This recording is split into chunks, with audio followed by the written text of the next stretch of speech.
despite all the positive spin from the White House and the positivity in China, it sounds like. And my next guests say this isn't a real breakthrough. Joining me are Stephen Roach, former Asia chair at Morgan Stanley and a senior fellow at Yale Law School's Paul Tsai China Center, and Derek Scissors, who's Asia economist at the American Enterprise Institute. It's great to have you both. And Stephen, I'll begin with you. So if you just heard there that both sides are walking away thinking they got a win for themselves, the stock market is up. Our Steve Leisman, top of the hour, said it's making him more positive on growth and inflation at the same time.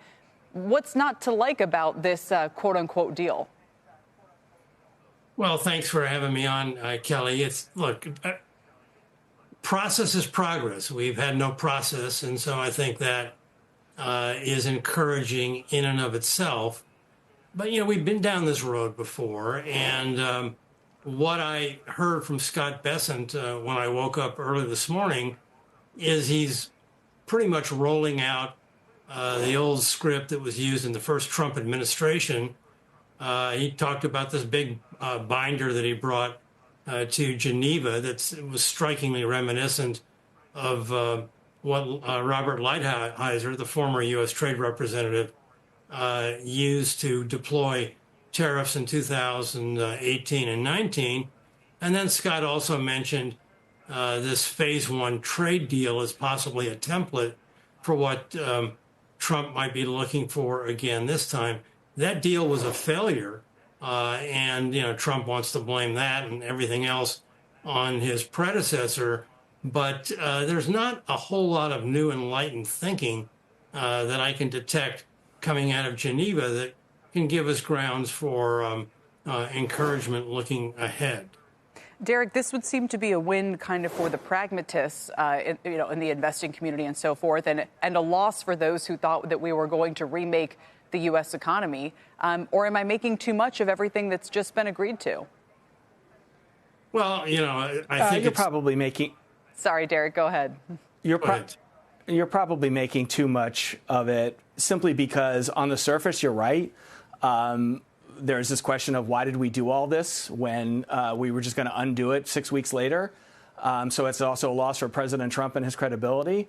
But I don't think this is stable, and that may be echoing my colleagues' comments.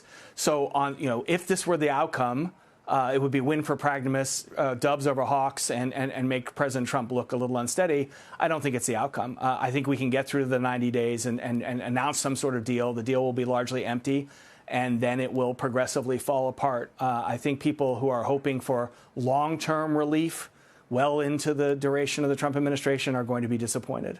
I guess, Derek, to put it differently, if we go back and say, OK, well, the big, win in the first administration was this phase one agreement. They were going to buy all of our agricultural products and so forth, and that never panned out.